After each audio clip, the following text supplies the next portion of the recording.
আসসালামু আলাইকুম viewers, welcome to my মা কিচেন। ভিউয়ার্স, আমি আজকে আপনাদের তৈরি করে দেখাবো মুগ ডালের পাকোড়া।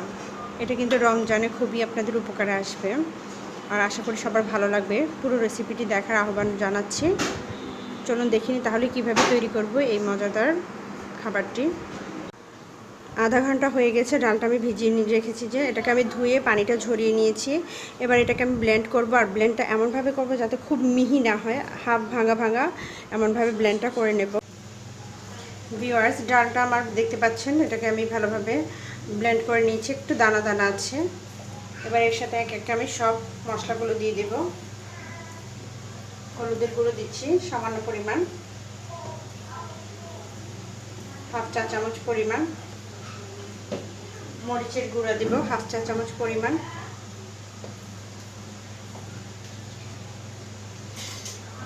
লবণ দিচ্ছি স্বাদ মতো। লবণটা চেক করে নেবেন, আমি হাফ চামচ থেকে একটু বেশি দিচ্ছি।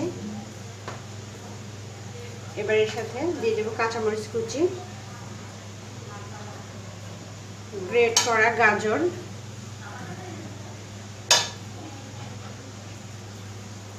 পেঁয়াজ কুচি, মিডিয়াম সাইজের আমি দুটো পেঁয়াজকে কুচি করে নিয়েছি, ধনেপাতা কুচি,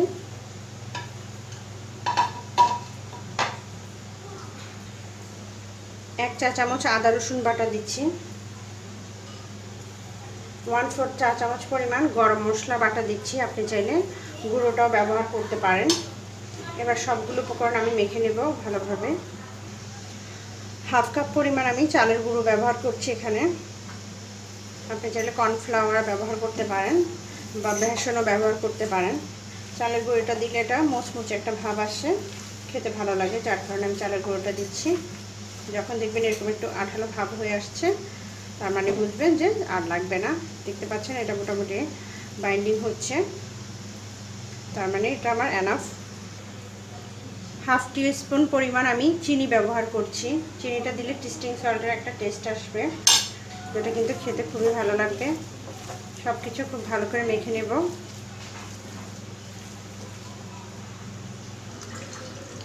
একটা ফ্রাই প্যানে আমি তেল দিয়ে দিয়েছি, এবার আমি পেঁয়াজুর শেপে দিয়ে দেবো এগুলোকে ছোটো ছোটো এভাবে চেপটে চেপটে করে। বেশ কিছুটা আমি এভাবে করে দিয়ে দিচ্ছি। পাকোড়ার একটা পাশ একটু শক্ত হয়ে আসলে অপর পিঠটা আমি। ভিউয়ার্স, আমার পেঁয়াজগুলো হয়ে গেছে, দেখতে পাচ্ছেন সুন্দর একটা কালার চলে এসেছে। এবার এগুলোকে আমি তুলে নিচ্ছি, তুলে একটা কিচেন টাওয়ালে নিয়ে নিচ্ছি। বাদ বাকি আমার যে পেঁয়াজগুলো আছে সবগুলো আমি ভেজে তারপর পরিবেশন করে আপনাদের দেখাবো। ভিউয়ার্স, তৈরি হয়ে গেল আমার মজাদার স্বাদের মুগ ডালের পেঁয়াজু। এটা গাজর দিয়ে করাতে এটা কিন্তু খেতে খুবই সুস্বাদু হয়েছে। আশা করি আসছে রমজানে সবাই ট্রাই করবেন। সবাই ভালো থাকবেন, সুস্থ থাকবেন, নিজের প্রতি খেয়াল রাখবেন। আল্লাহ হাফেজ।